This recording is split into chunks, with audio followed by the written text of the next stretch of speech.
Elavally saint Antony's ഇടവക ദേവാലയത്തിലെ സംയുക്ത തിരുനാൾ ആഘോഷത്തിന് തുടക്കമായി. ഇടവക മധ്യസ്ഥനായ വിശുദ്ധ അന്തോണീസിന്റെയും വിശുദ്ധ സെബസ്ത്യനോസിന്റെയും സംയുക്ത തിരുനാൾ ശനി ഞായർ ദിവസങ്ങളിലായാണ് ആഘോഷിക്കുന്നത്.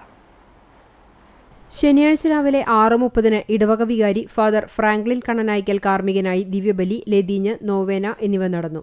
ഉച്ചയ്ക്ക് 1 മണിക്ക് കുടുംബ കൂട്ടായ്മകളിലേക്കുള്ള അമ്പെഴുന്നള്ളിപ്പുകൾ ദേവാലയത്തിൽ നിന്ന് ആരംഭിച്ചു. വൈകിട്ട് 7-ന് വേസ്പര, കൂടുതുറക്കൽ എന്നീ കർമ്മങ്ങളുമുണ്ടായി.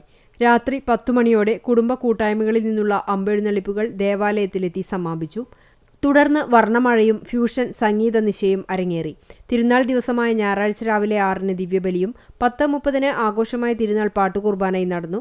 Thrissur Saint Thomas college executive manager father Biju Panayangadan മുഖ്യ കാർമ്മികനായി. Family apostolate father Tinkle Vazhappilly തിരുനാൾ സന്ദേശം നൽകി. തുടർന്ന് ഇടവക വിശ്വാസികൾ വർണ്ണക്കുടകളുടെയും വാദ്യമേളങ്ങളുടെയും അകമ്പടിയോടെ വിശുദ്ധരുടെ തിരുസ്വരൂപങ്ങൾ വഹിച്ചുകൊണ്ടുള്ള ഭക്തിനിർഭരമായ പ്രദക്ഷിണവും നടന്നു. വൈകിട്ട് 6:30-ന് പോപ്പ് പോൾ മേഴ്സി ഹോം അവതരിപ്പിക്കുന്ന എബിൾ ഏഞ്ചൽ ഷോ അരങ്ങേറും. രാത്രി 10:30-ന് അമ്പെഴുന്നള്ളിപ്പിന്റെ സമാപനവും നടക്കും.